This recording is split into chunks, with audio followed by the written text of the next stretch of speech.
Langsung datang ke Kompas TV. Oh iya, naik drone tadi. Naik drone. Bajunya masih sama kan?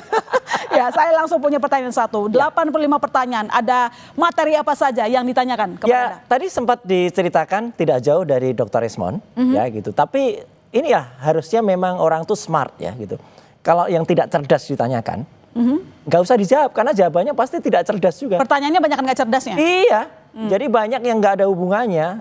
Seperti? Atau misalnya tiba-tiba dia bilang, oh dia menyaksikan acara langsung di studio gitu ya. Nah pertanyaannya adalah pasalnya yang mana yang di studio itu. Ketika itu pasal ITE ya salah. Saya adalah perancang dan pengawal undang-undang ITE selama 10 tahun. Ya gitu. Jadi tidak tepat sasaran tidak tepat. soal ITE yang dilaporkan oleh Pradi. Penyidiknya juga jadi lagi, oh iya ya Pak, ya iyalah. Ya udah itu nggak usah tanyain, siap. Nah, udah, nggak usah. Kemudian tentang pasal penghasutan. Penghasutan itu Mbak, sudah ada putusan MK ya tahun 2009 mengatakan penghasutan bukan lagi delik formil tapi delik material. Delik material itu harus ada efek dari orang yang terhasut. Orang terhasut harus melakukan kerusuhan atau onar secara nyata, bukan seramanya. Saya tanya, ada nggak itunya? Nggak ada Pak. Ya udah, ngapain tanyain? Ya udah. Jadi banyak hal yang pertanyaan itu udah patah sendiri ketika ditanyakan. Ya kalau gitu kan ngapain dijawab gitu loh. Jadi clear aja. Jadi dari 85 pertanyaan kan Anda diperiksa sangat singkat ya waktunya karena nggak jawab semua pertanyaan. Jadi 85 pertanyaan berapa yang masuk logika Anda? Yang masuk logika cuma 3.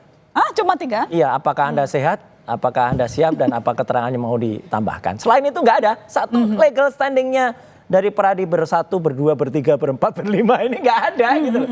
Karena kalau itu adalah orang yang kemudian terkena dampak langsung seperti Pak Joko Widodo, waktu itu kami datang untuk melayani pertanyaan itu, gitu. Karena ini ada efek langsung. Ini orang-orang yang tidak ada kaitannya langsung, kemudian numpang di layani apa ya, di kasus hukumnya Pak Joko Widodo, mereka tidak kena dampak langsung, mereka tidak kena efek dari itu. Kemudian sudah ada jelas mereka itu yang dilakukan adalah soal-soal yang sifatnya general.